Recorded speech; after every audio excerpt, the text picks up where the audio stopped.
Olá, meu nome é Cecília, sou psicóloga e nesse vídeo eu vou estar conversando com vocês a respeito da importância do brincar e do afeto para o desenvolvimento infantil. Para que a gente consiga entender esse assunto, é importante a gente compreender primeiro que o brincar e o afeto são importantes para o desenvolvimento infantil em diferentes aspectos, tanto no emocional, no subjetivo, quanto também na dimensão cognitiva e também de aprendizagem. O sentido do brincar que eu trago aqui para vocês vai muito além de uma atividade com um jogo, com um brinquedo. E o afeto, o significado que eu trago aqui, ele vai muito além do que está envolvido com emoções, com sentimentos. Ele fala muito sobre o estar disposto, do estar disponível para aquela relação. E dentro dessa compreensão que a gente vai tecer aqui, o brincar e o afeto estão intimamente relacionados. Mas para que a gente compreenda, vamos ter que voltar um pouquinho atrás, na primeira relação mãe e bebê. Pois é nessa relação em que a criança começa a desenvolver-se e a se construir, tanto física quanto psiquicamente. Inicialmente, é importante a gente entender o lado dessa mãe que está disponível ou se preparando para receber essa criança em diversos sentidos, tanto no sentido físico quanto também no sentido emocional. Essa mãe vem se preparando para estar disposta a suprir as necessidades dessa criança e estar disponível para atendê-la. E essa dimensão do estar disponível, é onde entra a afetividade. E vocês vão entender no decorrer do assunto o porquê é tão importante assim. Então a gente chega no nascimento dessa criança, essa criança chega ao mundo e inicialmente ela vai ser totalmente dependente dessa figura materna. Essa criança ela vai se ver na mãe, ela e a mãe serão uma pessoa só. E essa mãe vai estar disponibilizando para essa criança uma atenção e um cuidado para suprir todas as suas necessidades, seja na hora da mamada, seja na hora da troca da fralda ou qualquer outra necessidade que essa criança venha a apresentar. Essa relação de afeto, de disponibilidade, de cuidado vai se criando e aumentando ainda mais esse vínculo que existe entre mãe e bebê. E essas vivências vão contribuindo para que a criança comece a desenvolver uma ilusão de onipotência.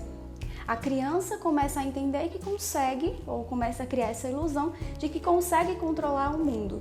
Ou seja, quando ela emite uma necessidade, logo uma resposta chega. Aquela mãe está ali presente. E é nessa relação em que a criança demanda e que essa mãe está atenta e disponível para acolher aquela demanda daquela criança, que inicia-se o processo de construção do eu, de construção do self, como a gente chama na psicologia, daquela criança. E esse sentimento de eu sou, desse ego dessa criança é cada vez mais fortalecido à medida que essa rotina de cuidados e também de amparo, de sustentação dessa criança tem uma sensação ou uma noção de continuidade. Esse sentimento de continuidade nesse suprimento das necessidades da criança vai dando cada vez mais base para ela construir a noção do eu. Porém, essa criança vai crescer, ela vai evoluindo tanto fisicamente quanto psicologicamente também.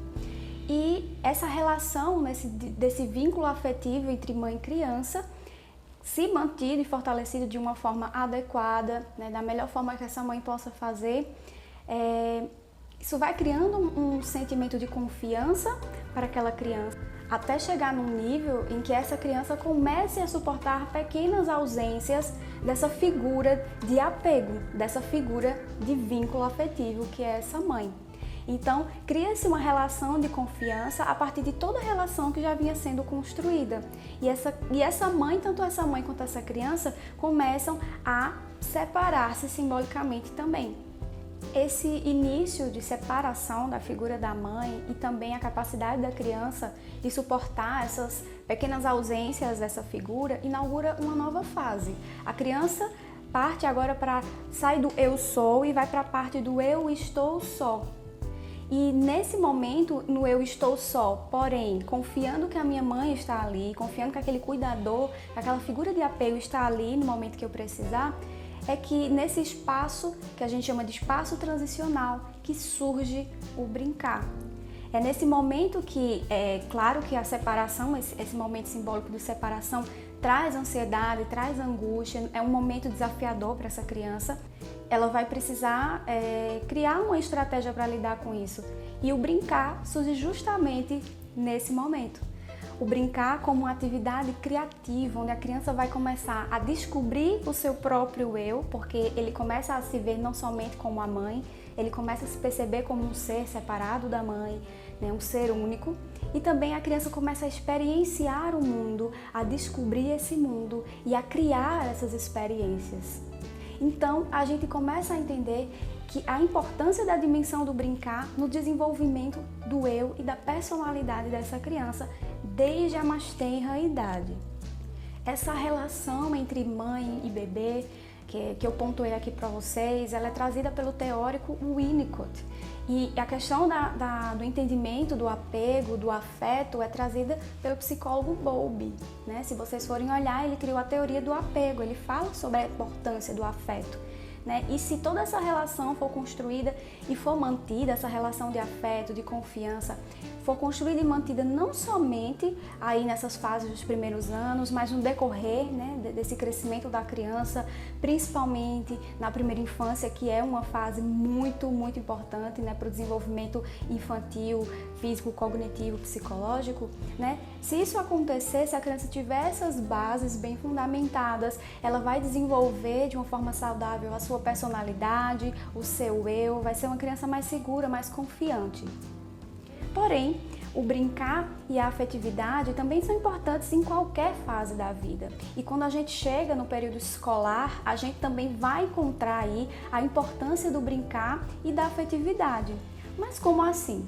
O brincar, ele também vai ser extremamente importante para o desenvolvimento físico dessa criança, né? O desenvolvimento do tônus, que a gente chama, né? Que significa a força que essa criança vai aprender a desenvolver, a noção do que é forte e do que é fraco, a noção de lateralidade, o que é o direito, o que é a esquerda. O brincar também vai promover que essa criança aprenda ou desenvolva o equilíbrio. E esse equilíbrio é muito importante lá na frente para a concentração dessa criança na hora de aprender. O brincar vai ajudar com que essa criança comece a ter a noção do seu próprio corpo, onde é que está a cabecinha, onde é que está as mãos, os pés e mais ainda, como é que ela vai estar utilizando isso. Isso a gente chama de praxia global, é ter noção do meu corpo como um todo e de como é que eu posso utilizá-lo. O brincar também vai ser fundamental lá na frente, quando a criança precisar escrever, porque ela vai precisar desenvolver a praxia fina, que é saber pegar no lápis e conseguir escrever. Mas se a gente prestar atenção, na hora que a gente vai ler e vai escrever, a gente também precisa de direcionalidade. E o brincar ajuda a criança a desenvolver isso também. Então vocês vejam como é importante, né, a brincadeira, né? E se todo esse espaço, né, de aprendizagem, de desenvolvimento, ele foi envolvido com a afetividade, com o apego, né? Essa criança vai se sentir mais segura e mais confiante nesse processo de desenvolvimento. Então eu espero que vocês tenham entendido, né, o que brevemente e resumidamente eu pude passar aqui sobre a importância do brincar e do apego. Que vocês possam estar aí refletindo e pensando como é que essas experiências estão sendo vivenciadas pelas crianças e por você mesmo enquanto adulto nesse processo de co-construção, nesse desenvolvimento infantil.